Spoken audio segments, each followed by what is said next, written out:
जो धर्म सिखाने के लिए यहाँ पर मनुष्यों के रूप में अवतार लेकर के हम पर कृपा की। बचपन गोकुल में व्यतीत किया। हमारे भगवान का नाम बिहारी है, बांके बिहारी, अवध बिहारी। बिहारी नाम है। भगवान कभी आराम नहीं करते, विहार करते रहते हैं, आगे से आगे चलते रहते हैं। तो अभी मथुरा बिहारी बने, मथुरा में कंस का वध किया और उसके बाद कृष्ण भगवान ने कहा उग्रसेन यहाँ के राजा बनेंगे, मथुरा के राजा बनेंगे। उग्रसेन को मथुरा का राजा बनाया और जो कंस की दो बेटियां थी, अस्ति और प्रति, वो चली गई कंस के पास मगध देश में। महाराज, हमारे पतिदेव को कृष्ण ने उसका वध किया। तो रोती हुई जब जरासंध के पास पहुंची, जरासंध ने कई बार मथुरापुरी पर आक्रमण किया और बलराम और कृष्ण ने जितनी भी सेना थी सब सेनाओं का वध किया। अब कृष्ण भगवान ने सोचा हमने आगे और भी काम करना है।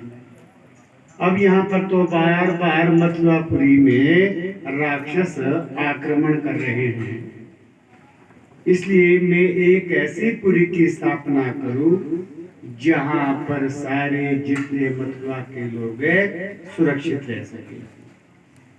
तो कृष्ण भगवान ने समुद्र को आज्ञा दी, हे समुद्र, तुम मेरे लिए बीच समुद्र के बीच में रास्ता दिया ताकि मैं वहां पर एक पुरी की स्थापना कर सकूं।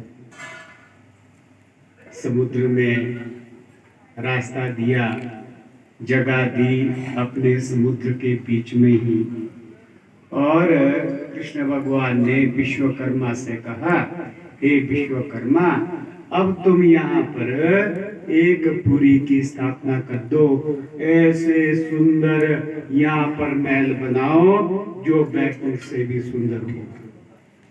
तो विश्वकर्मा ने रात दिन महल बना करके बड़े सुंदर वहां पर महल बनाए द्वारिका में। और कृष्ण भगवान सारे जितने भी मथुरा के लोग थे उनको लेकर के द्वारिका में चले गए। अब भगवान ने सोचा हमें गृहस्थ में भी प्रवेश करना है, शादी भी करनी है। तो भगवान ने सबसे पहले अपने बड़े भैया बलराम का विवाह किया। रेवतक नाम करके एक राजा थे, उनकी बेटी का नाम था रेवती। रेवती के साथ बलराम का विवाह हुआ। यहाँ पर कुंडिनपुरी में एक भीष्मक नाम करके राजा था। उनकी एक बेटी थी, 4 बेटे थे, एक बेटी थी। बड़े बेटे का नाम था रुक्म और बेटी का नाम था रुक्मिणी। अब जो रुक्मिणी विवाह के योग्य हुई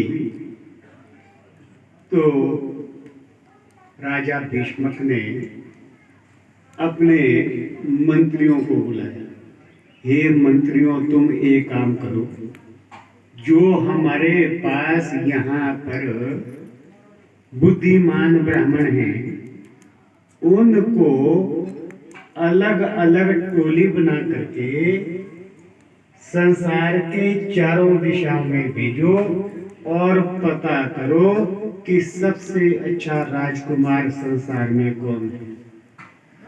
ब्राह्मणों को भेजा गया, ब्राह्मण गए और वापस जब आए तो सभा लगी थी। भीष्मक ने ब्राह्मणों से कहा, हे ब्राह्मणों, जिस राजा को तुमने देखा है उसके गुण के बारे में तुम यहाँ पर वर्णन करो। रुक्मिणी से कहा, हे रुक्मिणी, तुम महल के बरामदे पर बैठो और जो यहाँ पर ब्राह्मण बखान करेंगे राजकुमार का वो तुमने सुनना। जो तुम्हारे को अच्छा राजकुमार लगेगा मैं तुम्हारा विवाह उससे करवा दूंगा। सारे ब्राह्मण जिस नगरी में गए थे उस नगरी के राजकुमारों का वर्णन करने लगे। जब सब ब्राह्मण सारे राजकुमारों का वर्णन करने के बाद बैठ गए तो एक ब्राह्मण गया था द्वारिका।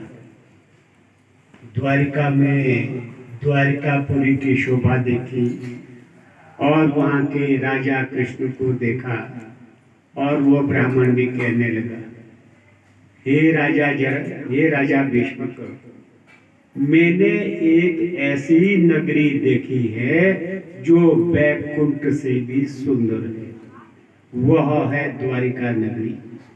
और वहां के जो राजा कृष्ण हैं, संसार के जितने भी राजकुमार हैं उन राजकुमारों में सबसे सुंदर है। इसलिए मैं चाहता हूं कि रुक्मिणी का जो विवाह है वो कृष्ण से हो जाए। रुक्मिणी ने ये सब कुछ सुना। फिर रुक्मिणी को पूछा, रुक्मिणी अब तुम बोलो, तुम किससे विवाह करोगी? रुक्मिणी ने कहा, बापू मैं कृष्ण से विवाह करूंगी। तो भीष्मक ने अपने बेटे को रुक्म से कहा, हे रुक्म, अब ये जो तुम्हारी बहन है इसका विवाह कृष्ण से होना है। रुक्म ने कहा, नहीं बापू, कृष्ण के साथ तो मैं अपनी बहन का विवाह कभी नहीं करवाऊंगा। क्या तुम्हारे को पता है वह कृष्ण बचपन में मक्खन की चोरी करता था, गोपियों के साथ नाच करता था। मेरे एक मित्र है, उनका नाम है शिशुपाल, इसलिए मेरी बहन का अगर विवाह होगा तो शिशुपाल के साथ होगा। अब राजा भीष्मक ने सोचा, मेरा बड़ा बेटा है, इसकी बात भी मुझे माननी पड़ेगी। अब भीष्मक ने कहा, देखो बेटी, तुम्हारा जो भैया रुक्म है, रुक्म ने तुम्हारे लिए वर की खोज की है, तुम्हारी शादी होगी शिशुपाल के साथ। अब रुक्मिणी ने मन ही मन में कृष्ण को अपना पति मान लिया था। जब विवाह की तिथि निश्चित हुई, जब 3 दिन विवाह के रहे, तो रुक्मिणी ने एक ब्राह्मण जो पहले गया था द्वारिका, उस ब्राह्मण को बुलाया। ब्राह्मण से कहा, हे ब्राह्मण, जाओ, जा करके मेरी चिट्ठी ले जाओ कृष्ण के पास और ये चिट्ठी कृष्ण को दे देना।